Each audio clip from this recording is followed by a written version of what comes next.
Hello दोस्तों, नमस्कार। बड़ों को सम्मान, छोटों को प्यार के साथ आइए हम लोग सॉल्वर पेपर के नेक्स्ट कड़ी को हल करते हैं। आज हम लोग का 2015 का जो है 22 मार्च 2015 का पेपर सॉल्वर हल करने जा रहे हैं। आइए देखते हैं क्वेश्चन किस प्रकार के आए हैं। सबसे पहले गणेश जी का नाम लेते हुए श्री गणेशाय नमः। और आज का हम लोग का पहला प्रश्न रहेगा कि उस समय 2015 में जो है कितने पदक किस देश ने राष्ट्रमंडल में जो है जीता था। ठीक है, उस समय 15 का आंकड़ा था। हमने ये 22 का आंकड़ा अभी इंग्लैंड में हुआ है, आप देखे होंगे। तो ये तो आंकड़ा चूंकि अब पुराना हो चुका है। इंग्लैंड ने 176, ऑस्ट्रेलिया ने 178, कनाडा ने 92 और भारत ने 61। यानी इस हिसाब से ये आंसर होगा, पुराना हिसाब से ये आंसर होगा। ठीक है, आते हैं हम लोग दूसरे क्वेश्चन पे। वह चर जिसका हम औसत तथा मानक विचलन निकाल सकते हैं निम्नलिखित में से किस मापनी द्वारा किए जाते हैं। तो इसका आंसर क्या हो जाएगा, अंतराल मापनी, यानी तीसरा आंसर सही होगा। ठीक है, नेक्स्ट आते हैं हम लोग तीसरा, निम्नलिखित में से कौन सा वक्तव्य सही नहीं है। तो कौन सा वक्तव्य सही नहीं है, तो आप जानते होंगे सीपीयू यानी सेंट्रल प्रोसेस यूनिट होता है, कंट्रोल नहीं होता है। तो ये जो है आपका सही नहीं होगा। ठीक है, अब देखिए किसी भी एग्जाम के सॉल्वर पेपर को हल कर लेंगे तो 35 से 40% क्वेश्चन आप कवर कर सकते हैं बहुत आराम से। कैसे प्रश्न पूछे जाते हैं इसकी जानकारी हो जाएगी, किस तरह की तैयारी करनी है, किस टेबल की करनी है। आपको सॉल्वर पेपर हल करने के बाद ही अपनी तैयारी को नए सिरे से शुरू करना चाहिए। क्वेश्चन नंबर 54 पे आते हैं। गीत गोविंद जो है प्रसिद्ध पुस्तक गीत गोविंद के रचयिता कौन है। तो गीत गोविंद के रचयिता जयदेव हैं। ये जो है लक्ष्मण सेन के दरबारी कवि थे और रति मंजरी के नाम से भी एक पुस्तक निकाले थे। ठीक है, क्वेश्चन नंबर 5 पे आते हैं। प्रादीपी भारत का सबसे दक्षिणी बिंदु कन्याकुमारी स्थित है। तो आप जानते होंगे ये अगर ये भारत है तो भारत के बीचों बीच में जो जीरो अंश पे रेखा है इसे भूमध्य रेखा कहा जाता है। और भूमध्य रेखा के ये जो ऊपर गोलार्ध होता है इसे उत्तरी गोलार्ध, इसको जो है दक्षिणी गोलार्ध। और उत्तरी गोलार्ध में 23.5 अंश पे एक रेखा है जिसे कर्क रेखा के नाम से जानते हैं, ट्रॉपिक ऑफ कैंसर के नाम से जानते हैं। और यहीं पर ये भारत की स्थिति है। यानी भारत कर्क रेखा जो है 8 राज्यों काटती है, जानते होंगे। नीचे मकर रेखा है, वो पूछ रहा है कर्क रेखा के उत्तर, ये नहीं हो सकता। मकर रेखा के दक्षिण, भूमध्य रेखा के दक्षिण हो ही नहीं सकता, नीचे है ही नहीं है। मकर रेखा के दक्षिण हो ही नहीं सकता है, यानी डी आंसर आपका ये क्या होगा, सही होगा। ठीक है, क्वेश्चन नंबर 6 पे आते हैं। जब सरकार की वर्तमान आय अपने मौजूदा खर्च की तुलना में कम होती है तो उसे क्या कहते हैं। याद रखिएगा, ये जो है राजस्व घाटा के नाम से उसे जाना जाता है। आपके नोट्स में इस चीज को दिया गया है। 7वें पे आते हैं। मूलभूत कर्तव्यों को संविधान के में किस वर्ष समाविष्ट किया गया। तो इसको जो है 1976 में समाविष्ट किया गया था, यानी क आंसर इसका आंसर सही होगा। ठीक है, नेक्स्ट आते हैं। गुजरात राज्य की पहली महिला मुख्यमंत्री कौन है। तो गुजरात राज्य की पहली मुख्यमंत्री इसमें से वही है जो वर्तमान में उत्तर प्रदेश की राज्यपाल हैं। कौन, श्रीमती आनंदीबेन पटेल। डी आंसर इसका सही होगा। ठीक है, 8-9 पे आते हैं। विश्व स्कूलर चैंपियनशिप 2014 का खिताब किसने जीता था। तो उस समय जो है मार्क सिल्बाई ने जीता था। आंसर क्या लगाएंगे, डी। 10वां देखेंगे कि जब जनसंख्या की प्रकृति जिनसे नमूने लिए जाते हैं समान नहीं कही जाती, आंकड़े विश्लेषित किए जा सकते हैं। तो इसमें से क्या आंसर होगा। तो इसमें आप देखेंगे पैरामीट्रिक सांख्यिकी द्वारा, नॉन पैरामीट्रिक सांख्यिकी द्वारा, वर्णात्मक सांख्यिकी द्वारा, आधारभूत सांख्यिकी द्वारा, यानी नॉन पैरामीट्रिक सांख्यिकी द्वारा होते हैं। 11वां देखेंगे। ये हम लोग का टेस्ट पेपर है। एक टीम हमारी जो है एक टेस्ट पेपर शुरू की है। 1999 वैसे रेट है, लेकिन अभी ये 999 में दिए जा रहे हैं। एग्जाम तक इसकी वैलिडिटी है। इसमें आपको जो है टेस्ट पेपर पर डे एक होगा, मतलब 50 सुपर मॉडल पेपर दिए गए हैं। और इसमें प्रतिदिन एक टेस्ट होगा और आपके नोट्स भी इसमें दिए गए हैं। ठीक है, आप चाहें तो ये जो नीचे जो नंबर स्क्रोल बार पे आप देख रहे हैं इस पर हेलो लिख के भेजेंगे तो आपके व्हाट्सएप नंबर पे एक सॉफ्टवेयर जाएगा जिसे इंस्टॉल करके फ्री में उसमें कुछ टेस्ट पीडीएफ और वीडियो दिए गए हैं। आप चाहें तो देख के इसको परचेज कर सकते हैं। इसकी वैलिडिटी एग्जाम तक रहेगी। एग्जाम तक आपको जो है जीएस पेपर का सपोर्ट मिलता रहेगा। और जीएस कमजोर है तो आइए हम लोग के साथ, टीम के साथ और बेहतरीन तरीके से आपकी जीएस तैयारी करा दी जाएगी। ठीक है, आते हैं नेक्स्ट। 11वां, साइड का अर्थ क्या है। System for international technology and engineering satellite instruction television experiment, यानी दूसरा आंसर इसका क्या होगा, सही हो जाएगा। 11 का दूसरा आंसर सही है।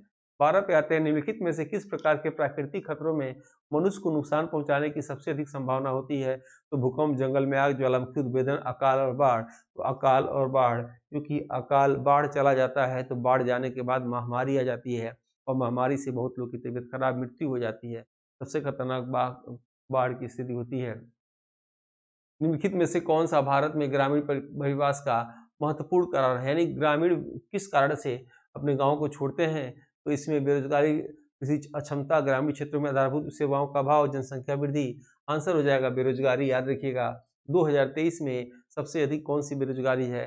तो शिक्षित बेरोजगारी जो है सबसे बड़ी समस्या बनी हुई है। 14 देखते हैं कि निम्नलिखित में से कौन सी संवैधानिक संस्था नहीं है? ये प्रश्न ऐसे प्रतिवर्ष आते हैं। ऐसे प्रश्नों को हल करने के लिए आप क्या करेंगे? देखिएगा किसका भाग किस वर्णन में नहीं है, तो वही आंसर निकालिएगा। इस हिसाब से योजना आयोग आपका आंसर आ जाएगा। ठीक है, ये प्रश्न को ध्यान दीजिएगा, ऐसे प्रश्नों को एग्जाम में आता है। कान्हा राष्ट्रीय पार्क प्रसिद्ध है। कान्हा राष्ट्रीय पार्क कैसे प्रसिद्ध है? तो ये प्रश्न एग्जामिनेशन में जो है यूपीएससी ने हटा दिया था, इसको हटाइए। आते हैं 16 पे, जो है इंदिरा गांधी राष्ट्रीय विश्वविद्यालय की स्थापना कब हुआ था?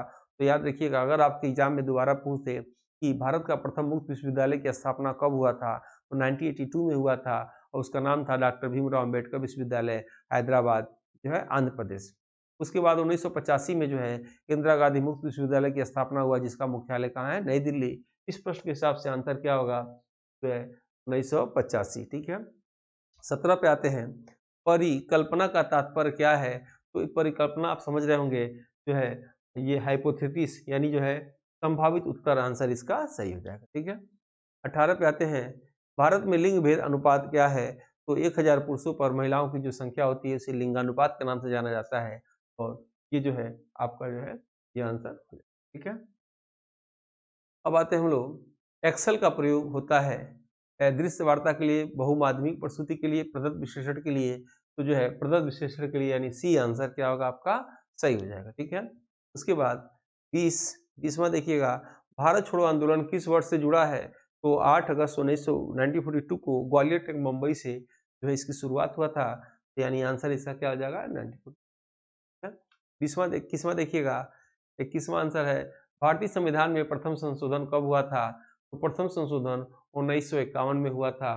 ठीक है, याद रखिएगा, ये इंपॉर्टेंट है। और पहली बार चुनाव कब हुआ था? 50 से 51 में हुआ था। भारत में पहली बार जो है 9वीं अनुसूची जोड़ी गई थी।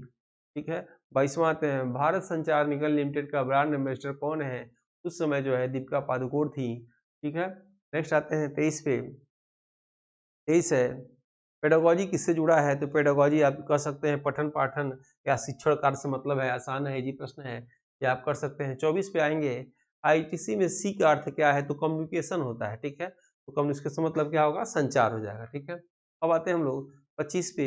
25वां है, मैन का अर्थ क्या है?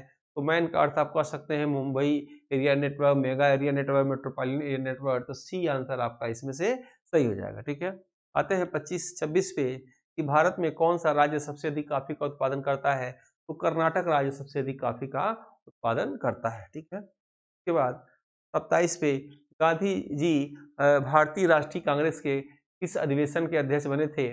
तो 1924 के बेलगांव अधिवेशन के बने थे और पहली और आखिरी बार वो बने थे। उसके बाद कभी भारतीय राष्ट्रीय कांग्रेस के वो अध्यक्ष नहीं बने थे। और सबसे कम उम्र के कौन बने थे? अबुल कलाम आजाद। सबसे अधिक दिनों तक कौन बने थे? अबुल कलाम आजाद। ठीक है, महात्मा गांधी कितनी बार? एक बार बने थे। आते हम लोग 28 पे, सीबीडीटी किस प्रकार के करों से के साथ जुड़ा रहता है? व्यापार कर, सीमा शुल्क, आबकारी कर और आयकर। तो इसमें से आपका आंसर हो जाएगा आयकर। ठीक है, 29वां प्रश्न पे आते हैं, भारतीय संसद के निचले सदन की अध्यक्षता कौन करता है? तो आप जानते हैं निचला सदन इसे किसे कहते हैं? तो लोकसभा को। उसका अध्यक्षता कौन करेगा? तो लोकसभा अध्यक्ष वर्तमान में कौन है? ओम बिरला है। तो कौन सा लोकसभा सत्र चल रहा है? तो 17वां चल रहा है। तो चौथे लोकसभा अध्यक्ष चल रहे हैं? तो 17वें चल रहे हैं। ठीक है, उच्च सदन राज्यसभा को कहते हैं। उसके कौन होते हैं? सभापति होते हैं, यानी उसके अध्यक्ष कौन होंगे? उपराष्ट्रपति हमेशा होते हैं। ठीक है, उपराष्ट्रपति के रूप में वो सैलरी लेते हैं। तेलंगाना के प्रथम मुख्यमंत्री कौन है? तो वही है जो वर्तमान में है, यानी के चंद्रशेखर राव। और ये आज का 10वां इसी के साथ जो है समाप्त करते हैं। और ये टेस्ट सीरीज 1999 में आपको चाहिए तो नंबर पर जो है, ये नंबर जो नीचे स्क्रॉल बार हो रहा है, हेलो लिख के भेजिए और आपको एक सॉफ्टवेयर जाएगा, इंस्टॉल करके फ्री में पीडीएफ नोट्स आप देख सकते हैं, वीडियो देख सकते हैं, अच्छा लगे तो परचेज करते हैं। हम लोग का एक जो है टेलीग्राम ग्रुप भी है, आदित्य क्लासेस एग्जाम गुरु करके, उससे आप जुड़ जाइए। जो भी वीडियो होता है उस पर हम लोग पहले इसको लिंक भेज देते हैं। और जिनको यूपीएससी की तैयारी करना है तो ये चैनल और ये दशरथ मांझी इसी काम के लिए समर्पित है। जब तक एग्जाम ना हो जाए तो आप जो है इसको जो है सब्सक्राइब कर लीजिए। तो जो लोग लाइक न किए हैं लाइक कर लीजिए। मिलते हैं हम लोग नेक्स्ट वीडियो में इसी क्रम में। जय हिंद, जय भारत।